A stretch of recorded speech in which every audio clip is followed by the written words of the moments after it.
अरे प्रखर, कहाँ थे तुम और दादी कहाँ है? दादी तो यज्ञ कर रही है। दादी तो पहले रविवार को करती थी, पर आजकल वो तो डेली करती है। अरे क्योंकि दादी गायत्री परिवार से जुड़ी हैं और गायत्री परिवार में यज्ञ का बहुत महत्व होता है।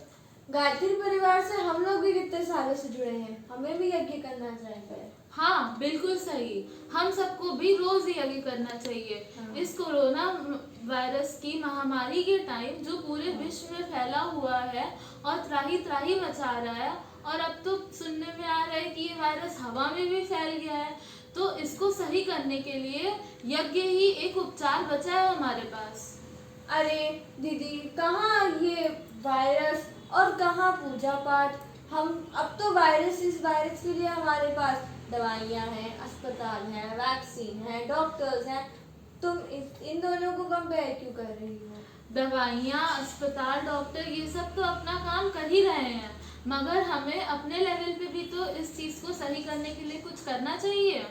हमने जो इतना प्रदूषण फैला दिया है, सड़कों पर इतने वाहन चलते हैं जिसकी हवा की वजह से वायु प्रदूषण हो रहा है। इतने सालों से पेड़ कटते हुए आ रहे हैं, पेड़ों की कमी होना, इतनी फैक्ट्रियाँ आ रही हैं, ये सब चीज़ें भी तो हमारे पर्यावरण को नुकसान पहुंचा रही हैं। और एक तरह से ये महामारी भगवान का और पर्यावरण का दिया हुआ एक दंड है हमारे लिए। पर दीदी, मैंने अक्सर देखा है कि हवन, पूजा पाठ इन सब में यज्ञ बहुत होता है, तो पर ऐसा क्यों? अगर पूजा पाठ में यज्ञ ना होता तो कोई यज्ञ ही ना करता। इसीलिए हमारे ऋषियों ने यज्ञ को कंपलसरी कर दिया है पूजा पाठ में, है ना दीदी? हाँ, हमारे ऋषि मुनियों ने हमें पहले ही बताया था कि यज्ञ कितना महत्वपूर्ण है हमारे जीवन के लिए, और अब तो देश विदेश के बड़े बड़े साइंटिस्ट, डॉक्टरों ने भी हमें यज्ञ के महत्व बता दिए हैं। यज्ञ में डलने वाली हर एक चीज़, जैसे घी और हवन सामग्री, औषधियाँ, जड़ी बूटियाँ, ये सब हमारे स्वास्थ्य को सही रखने में बहुत लाभकारी होते हैं। ऊपर से जब हम ओम का उच्चारण करते हैं यज्ञ के टाइम, तो वो उच्चारण के टाइम जो भी वाइब्रेशंस होती है वो बहुत ही सकारात्मक होती हैं, जो हमको हेल्दी रखने में बहुत हेल्प करती हैं। और दीदी एक बात और बताइए कि ये यज्ञ से बीमारियां भी सही हो सकती हैं क्या? हाँ, क्या नाम था? यज्ञोपैथी, ये भी कोई विधा है क्या? हाँ बिल्कुल सही कहा, यज्ञोपैथी ये ऋषि मुनियों की दी हुई एक देन है हमारे लिए। यज्ञोपैथी से हम बीमार इंसान की बीमारी को दूर कर सकते हैं।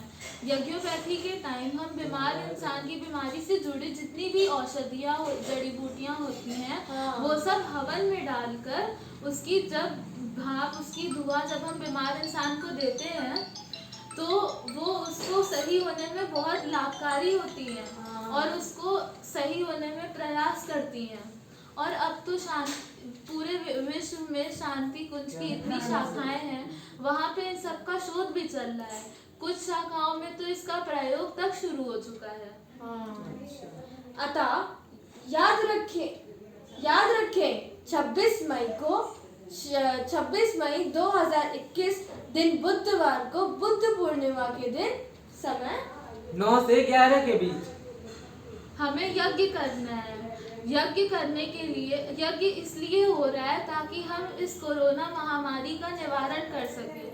शांति कुंज हरिद्वार ने ये प्रयोग किया है और ये इतना सहायक होगा हम सबके लिए कि ये इस वायरस को जहाँ तक खत्म करने में भी उपचार करेगा। और हमारे परम पूज्य गुरुदेव जी हमेशा ही संगठन की शक्ति पे बिलीव करते थे।